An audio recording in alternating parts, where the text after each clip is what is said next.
Welcome to the Audience Converter Podcast, the podcast for converting your audience from strangers to loyal fans. We dive deep and discuss how entrepreneurs, consultants, and coaches can level up their business to help more people in the world.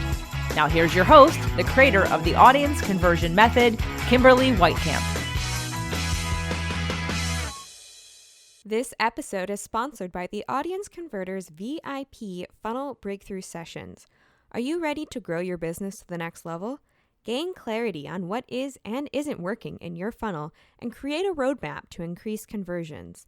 Leave with a step-by-step action plan to convert your audience from strangers to loyal fans. Check us out at theaudienceconverter.com/VIP-session. Welcome to another exciting episode of the Audience Converter Podcast. I'm Kimberly Weitkamp, your host, conversion copywriter, and marketing strategist. Today, I'm really excited to talk to our guest because she's going to tell us everything we need to know about harnessing fear to move forward in our business. Today, I have Selina Matreiya on with me. She has over 30 years of experience as a visual and marketing consultant. She started her journey as a transformational agent by helping photographers through the business landscape. And after a traumatic car accident that left her brain damaged and impaired, she continued her journey to take life's daily difficulties and big traumas and turn them into a life of peace. She's expanded her teaching to all students who are looking to get more from their life and business and shows people how to harness their fear and grow. Selina, I'm so excited to talk with you today and welcome to the show. Well, thank you, Kimberly. I'm glad to be here.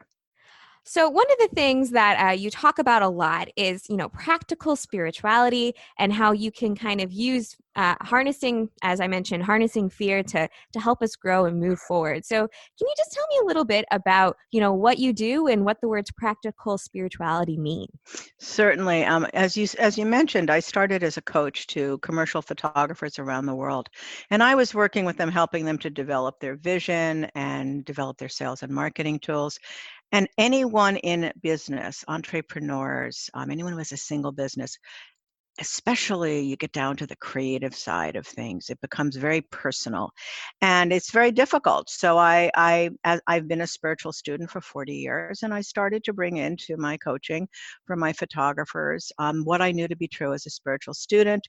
I am a spiritual teacher. Practical spirituality is a term that Source gave me, and it really refers to the use of our daily life as our practice pad. It's kind of like, Kimberly, what does one do when they come out of, you can go to yoga and relax, you can go to meditation, go to quiet, but what do you do when you come off the mat and out of the meditation? How do you use all of life's difficulties as an opportunity to come to grace?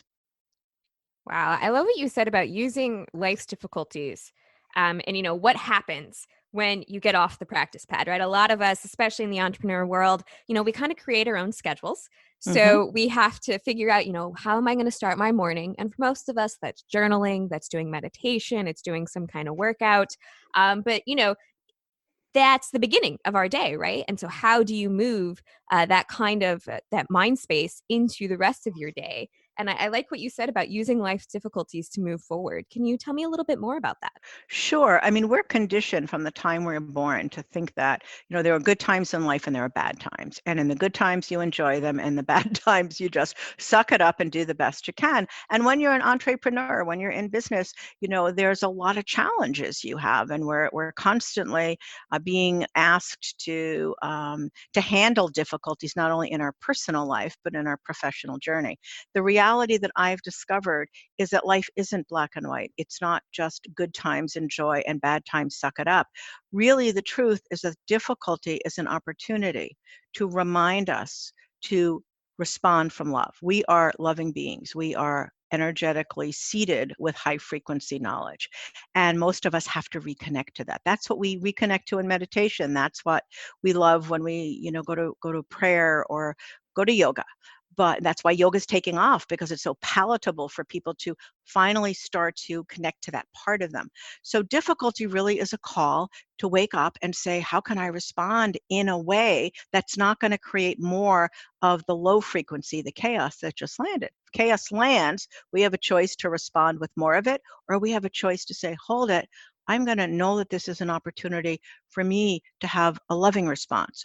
Because honestly, Kimberly, it's not it's not the chaos that lands in our world that creates the difficulty. It's our response. Because we're loving beings, when we respond back with chaos, we're out of alignment with who we are. And that's why we feel upset. We just project out and think it's the chaos that landed in. Very interesting. I've heard a lot from other people, of course, that, the way you respond to a situation is going to inform how you move forward. So what you're talking about of, chaos will happen, but how do you respond to it? So tell me a little more about how turning difficulty into peace and that process. How is that possible? Well, it's very possible. We train ourselves to do many things. I equate it to building a muscle, because what we're doing when chaos lands in our world, if we take a moment, we stop, and we realize consciously that this is an opportunity for us to bring in peace, right there, we've shifted the frequency. We're physical bodies, we're physical brains, but we're also filled with frequency. And frequency is very real. It's measured in EKGs, EEGs. At the end of our life, Kimberly, we're hooked up to a monitor, and when it flatlines, the energy is gone, but the body remains. So energy is very real. We just haven't been taught how to harness it. So when a difficult moment arises, if we stop, we've stopped the influx of the chaotic frequency, and then we can choose to say, how can I respond to this in love? What is one of the manifestations of love? Which one should I respond from? Should I be patient? Should I be kind? Should I be tolerant? And when we're talking about that response, we project that inward as well as outward. So when we bring in that energy, that higher energy, that we're already bringing peace to the situation, because we're choosing to respond. So example for you, real life example. Shall I go there? Would you like one of those? I love real life examples. So many. I love that you asked, because so much of the time, right, I'm that person who likes to relate everything in marketing back to a real world, real life Don't you love example. that? So do Because, I. it's one of those things where people are like, yeah, I don't know what that means. And I'm like, well, when we're talking about like lead magnets, for example, you know how you go to the grocery store and they've got those free tastes, and suddenly you walked out with 50 extra dollars worth of groceries that you didn't plan to buy? That's what a lead magnet's for, to let you know about what you offer. So yes, please give me a real life That was example. a great example. I've never heard that. I love that. So let me give you a real life example of how this could work. You're in a food store. You've gone there because you have to get groceries. You're in a rush, but you're only getting a few things, and you can't wait to get out the door because literally you're cramming things together and you have very little time. So you go on the 8 items or less line. Somebody is ahead of you with a basket full of things because they were in a rush and didn't notice what line they're on. And so as you're standing there, really feeling the pressure of having to leave, and they're putting one item on the moving belt and another item on the moving belt, and you see the whole basket very, very slowly go on the moving belt, and you feel the pressure rising in you because you just are feeling very stressed, and you start to hear all these words that you're calling the person, and all this judgment arises. That's a great time to say, stop. Take a really deep breath, and I mean physically take a breath, and then remind yourself, life's going to go on. Right now, my job is to ask, what energy of love, what manifestation of love can I fill my being with as I breathe here? Let me breathe. Let me bring in patience. Let me just calm my whole body down and allow this person to do what they have to, because when I walk out that door, I can be a calm person walking out the door, or I can be a judgmental, screaming hyena. And right now, I choose peace. So you breathe, literally, you breathe. The breath is the physical manifestation of the soul. That's why it's so important in yoga. So when you're standing there, you're using your discomfort as an alarm clock, and you're choosing to breathe and accept responsibility for your own being. And then you're bringing yourself back to calm. Now, for anybody who's never done this, it seems impossible. But I would equate that, another real life example for you, Kimberly, of going to the gym, wanting to get great biceps, and you haven't done any arm exercises. So you've got 3-pound weights sitting there. If you go to the gym and you pick them up and you do your rotations, over time, your muscle's going to grow. There's going to be time when you don't see anything happening because it's growing underneath your skin, but it's there and it's growing. And the first couple of times you do this, it might be hard. It might feel really, your arms might hurt because you're not used to working this muscle. But you can't not pick up the weights and have that muscle not grow. It has to grow if you pick them up. And it's the same thing with this work. It's hard to remember to do this. We're conditioned to not do this. So it might take several opportunities for you to remember. But once you do, you will notice the difference then and there. And each time you do this, you're bringing in your consciousness. You're building that muscle of consciousness. Wow, I love that analogy you gave. I mean, I can relate to it so much. I just finished a round of physical therapy for my arms, and what you were talking about, how, going from 1 pound to 2 pounds to 3 pounds, it hurts. You don't want to do it, but then you start realizing how much easier other things start to get. And it's one of those same things, they say that meditation, it's not going to be easy. It's not going to be simple for you to start, but after a while, you'll realize how much easier it is for you to approach those little problems. So how can you use these, life's daily difficulties to turn into peace? How can you use those practices to grow a business, right? On the Audience Converter podcast, we're all about what does it really take to grow and scale a business to where you want it to be. So how can we use these practices? Well, think about it. There's almost no place you can't use them. As an entrepreneur, and I've worked with entrepreneurs for over 35 years, I've been an entrepreneur for, I'm going to be 65. I've been an entrepreneur since I was in my 20s when I started as a photo agent. That's an entrepreneur right there. Well, I applaud you for getting Thank in you. early. Oh yeah, I started very, very early. But there's not a place you can't use them. Any worries, whenever you're worrying, whenever you're in any kind of fear, a worry, a concern, that's the time to sit down and recognize, oh my gosh, my mind is racing. I'm concerned about money. I don't know if this person's going to come on as a client. Maybe you've made a mistake somewhere. Whatever the worry is about, it doesn't matter. The practice is the same. It's just to sit down. It's to use the worry as an alarm clock. And it's to remind yourself to ask, what face of love am I to fill myself with? And then when you realize whether it's, you just ask the questions, because love has many different physical manifestations. We know it as patience, as kindness, as grace, as gratitude, as tolerance, as understanding. And so whatever word filters in, you'll know it comes down. It's not a thinking process, it's a heart process. It will land.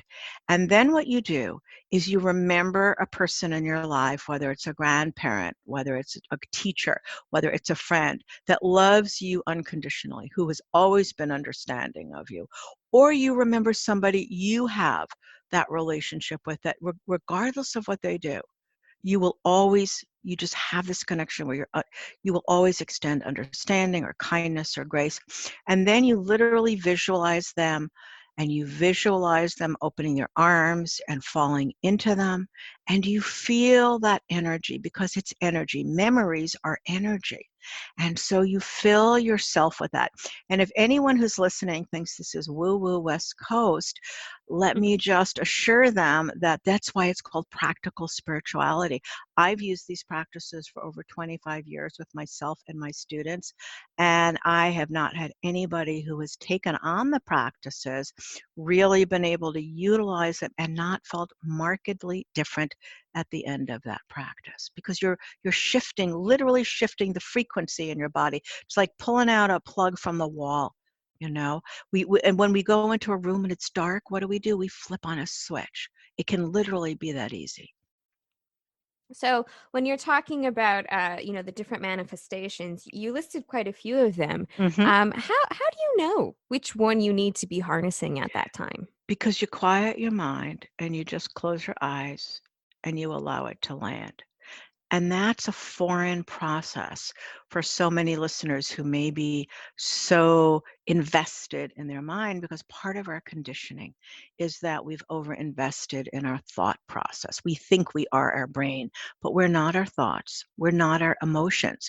We are the consciousness that is beyond the thoughts and emotions. We're the consciousness that witnesses our thoughts and our emotions. So when we choose to develop that muscle, We're acknowledging it. First of all, we acknowledge it because the conditioning we have doesn't acknowledge it. So we're having this very high frequency conversation, and Kimberly, and we're acknowledging in this moment that our consciousness exists.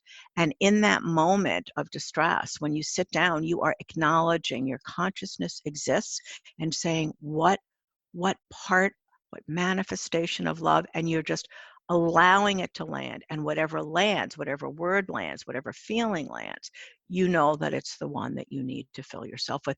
And words are manifestations of the physical realm. Love is a frequency. It's a high frequency. It doesn't have a word. So these words are really put forward in our lexicon so that we can, as humans, as energy and form, we can relate to them. The reality is just fill yourself with love. It's very powerful what you're talking about, how, so many of us, especially with like our constant, as they call it, connectedness, right? Mm-hmm. We always got that phone in our hands, so we can always, invite that chaos into our lives. And just, taking a moment, taking that deep breath and saying, as that really popular mantra goes, acknowledge the things I cannot change, right? So what you can change, though, you can't necessarily control the chaos, but you can control your response to it, which I Mm-hmm. find very, very interesting. It's powerful. It's very powerful. And, it's one of those things, you're busy, you're so busy, suddenly the end of the day has come and you're like, well, what happened? And that's, you take a moment, you take a breath and say, all right, that's it. That's okay.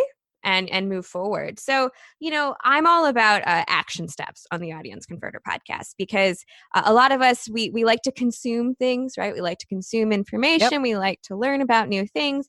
But then that next step, the taking action, is where the real power comes from. So if you had one takeaway you would want listeners to have from today's conversation, what would it be?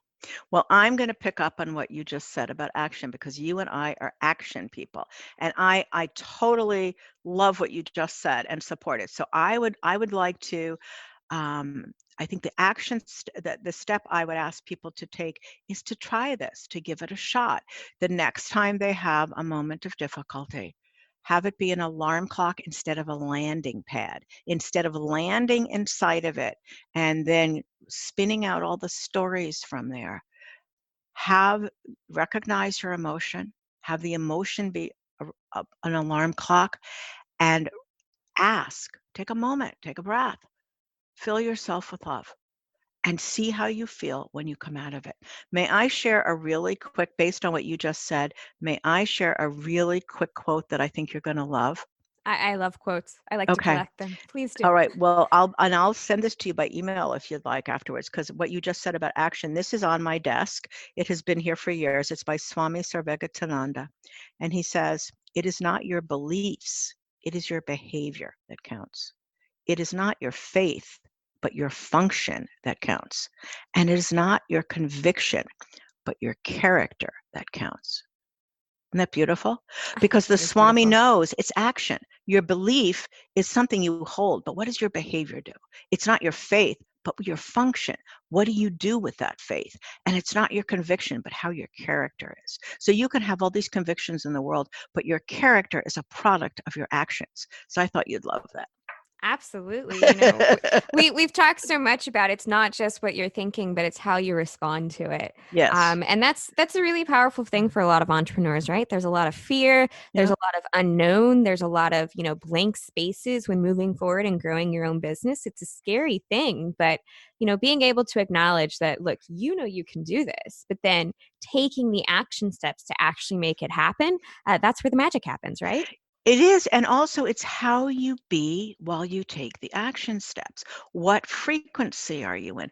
Are you in fear, or are you working in a more grounded state? Because that affects or effects, I'm always confused about those words. I'm a writer. I'm still confused about them. Well, what do you think? Is it affect or effect? Because the way you are either affects or effects. I believe the way you are affects how you respond Thank to you. things. Well, yes, but where I was going, and thank you for that, where I was also wanted to share is that what you were just saying about all the difficulties and steps and unknowns, you're absolutely correct.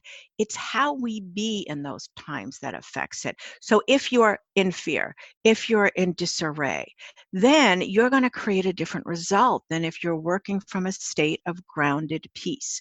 Now, I'm the first person to say that this is not short-term work. Whenever a student comes to me to work, they've already had however many years they've been on this planet to be conditioned in how they're already using fear and how they can, and how they're using it. So there's time that's needed of using these practices before you start to see them really affect your life. But you see changes immediately. Then you see effects, and then your life really shifts. So how you be as you build your business has everything to do with the quality of the business, the length of time it takes to build it, who you're attracting, what you're doing. So that's a very important component to building a business. And I think that's a lesson for any kind of part of building your business, right? When we talk about marketing, when we talk about your business plan, when Absolutely. we talk about, what are you doing daily? A lot of people, they'll stop after 2 or 3. Oh, I haven't seen that result. I'm done. But honestly, the majority of the time, word of mouth referrals, those take time. They take Mm-hmm. regular action, and they take, you have to be willing to be patient, right? What are the Mm-hmm. manifestations you list? Be patient, be understanding that what you put in is what you will get out, but it is a longer process. And it's the same thing when talking about our mindset, right? Mindset is such a huge part of being successful as an entrepreneur. Well, I would say, and I go beyond mind because being mindful and mindset, these are words that are used a lot. You just did too, and understandably so, because it really asks people to think beyond the thinking mind. I go even beyond that. It's not about the mind. It's not, because that really kind of then still speaks to the energetic frequency of the ego or the brain. It really is about how willing you are to acknowledge, actualize, and utilize, to acknowledge and to utilize the higher frequency, the higher knowledge you have, because it's a whole tool bag that most of us are not using at all. And once we unlock it, once we access it and start to learn how to utilize it in our daily life, then which includes our business life, then we are able to have a whole set of tools that we didn't have before. So, and I love what you said about how long it takes. Part of our conditioning, especially these days, where people are multitasking and they're doing, Twitter and social media at the same time, they're doing other things. The problems we have with cars, with people on social media and on their phones in the cars. We're so used to wanting everything to be immediate, and we set ourselves up for a lot of issues because things do take time. I was just in Portland, Oregon last weekend in front of a group of photographers lecturing on how to build a successful business in photography. And I told them that in the world of photography, it takes us 2 to 4 years of having our complete product out there marketing before they're going to see a consistent flow of clients. And I asked for a show of hands as to how many people thought this was a long time, and most hands went up. And so I shared with them the fact that the Small Business Development Office in the United States, the office that's set up to help entrepreneurs, says that in a traditional business, this is a non-creative business, in a traditional business, it takes any business 7 years to really get to a place where it's successful and profitable. Mm-hmm. And most businesses fail in the first 2 because they're either underfunded by money or time. So Absolutely. that kind of backs up what you were saying. Absolutely. Well, thank you so much for coming on and sharing your wisdom with us today. So, we're almost out of time. So, if people want to learn more about you and what you do, how can they get in touch with you? Yeah, they can send me an email at Selina, Selina, at selinamaitreya.com. Or they can, and I will be happy to speak with them. Send me an email and say, listen, I heard you on Kimberly's show. I'd love to talk with you more about the work that you do. I set up 20-minute, 30-minute free calls, and we can explore where you're at and share a little bit more about practical spirituality. Or you can go to my website, Practical Spirituality with Selina, and that's Selina.com. Thank you so much, Selina, for sharing your time and your wisdom with us. You've been listening to the Audience Converter podcast, where we were talking about how you can harness your fears to move forward in your business. Thanks for listening to the Audience Converter podcast. For more information and important links about today's show or for access to our website, visit theaudienceconverter.com. Take a moment to rate and review on Apple Podcasts or wherever you get your podcasts.